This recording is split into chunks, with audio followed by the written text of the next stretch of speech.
Hey guys, what is up? This is Matthew Davis. Me once again. Welcome back to another movie review, aka After I Saw, taking a brief break from the horror movie reviews.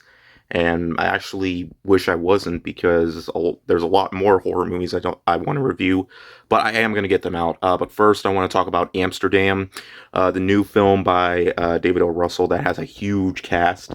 Now, in this film, we follow three friends who reunite after a few years, actually probably a decade, but and they go up against one of the biggest secret plots in like history.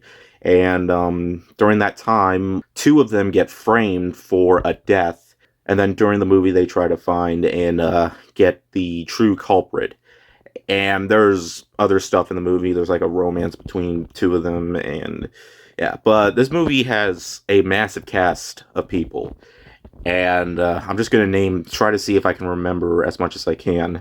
Okay, so there's Christian Bale, John David Washington, Margot Robbie, Anya Taylor-Joy, who else? I'm trying to remember. Rami Malek, Robert De Niro, the guy who was slapped in the face in the Oscars earlier this year, aka Chris Rock, and even I'm not even joking here. Taylor Swift is in the movie, but she's not in the movie that much. There's a big reason why. And Mike Myers, that's right, Mike Myers. A lot of comedic actors are in this movie as well. And surprisingly, they all do a really good job. And that's pretty much the biggest thing I can say about this movie that works well is the performances. Now, this movie, like I mentioned before, is directed by David O. Russell, who directed Oscar-winning and nominated films such as Silver Linings Playbook and American Hustle, which are a decade old. Well, at least Silver Linings Playbook is. The American Hustle almost is. And those two films are really great, so I was really looking forward to seeing what David O. Russell could do again. I'm not sure if he did any other films in the past because I wasn't really keeping up with his library of films, but I was really looking forward to this one.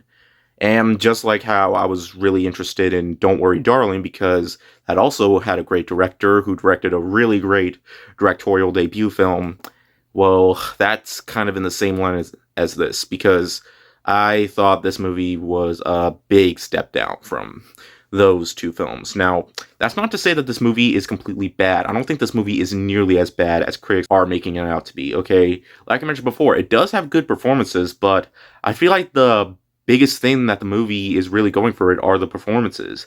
And the movie does focus a lot on the plot a lot. And because of that, I feel like the movie goes a little bit down when it comes to the character development because now most of these people are supposed to be based off of real people because this movie is supposed to take place during real life events. I mean, it takes place in like 1918 to 1938 or something like that. And the movie cuts away to like 2 decades later. And there's a romance story in here that I feel like wasn't fully necessary because I don't know, but this is supposed to be how like it happened. Because I don't know the full story because, I'm not into all that history crap. I mean, not saying it's crap. It's just look. All that I'm saying is that the plot really wasn't handled that well because there are times where the movie just didn't know how to introduce its characters fully well. It just mostly focused more on the plot, and there were just pieces to the plot that are just scattered all over the film that it was kind of hard for me to keep up. And while the movie definitely looks David O. Russell, it looks great. It's dazzling with style, and but some of the writing is a little bit off too, in my opinion. And I don't know. I really wanted a lot more out of this movie, but there just wasn't that much for me to fully talk about. It's just one of those movies that just tries too hard with showing all these great actors how well they can perform. And while a lot of the actors are good, like in other movies as well, and they're good in this film, but I feel like that's mostly kind of wasted with the plot that just felt like it was just way too hard to keep up with. Like, a lot of people probably, like nowadays, probably don't know the whole history or stuff. I don't even know how, like I mentioned before, because I don't really know, but, and the movie is called Amsterdam, and they often say Amsterdam a lot. Like, we get it. The movie's called Amsterdam. Like, they just say... There's a part, like, near the end of the movie where they just say Amsterdam and nothing else. Just Amsterdam. Like, just reminding you what the movie is called. But in the end, guys, Amsterdam could have been so much more. It could have been one of the greatest of the year, but it's watered down by a plot that's really hard to keep up with. It might be focused on that a lot, but that really didn't have me caring a whole lot about the characters. But another positive thing I will say about the movie is the makeup effects. Like, there's a war going on in the film, and characters get wounded, and the makeup effects is works really well. Like, Christian Bale loses his eye throughout the entire movie, and he has a glass eye. I thought how they managed to make that work very well as well. That's another thing I will say about the movie is that it does look well. The way that the movie is shot, it looks great, but yeah, plot, not so much.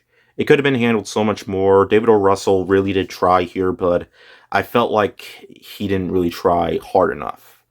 I just feel like it could have just done so much more justice. But it's not a bad film because there definitely does seem like there is a good movie in here somewhere. It's just not told as well as I was hoping for, and it's just a film that once I was done watching, I was all like, oh well, at least he tried. Again, not as bad as most critics are making it out to be. It's just a film that, yeah, it's amazing how many great directors have kind of not been making that many great movies recently. Robert Zemeckis used to have knocked it out of the park with each film, but then he makes films like Pinocchio, and uh, I really hope he does something better after that. But anyways, thank you guys so much for watching. I will do more horror movie reviews because we're not even halfway through the month yet. I will be watching the new Hellraiser as well as non-new horror movie reviews. But anyways, thank you guys so much for watching and see you guys later. Ward out.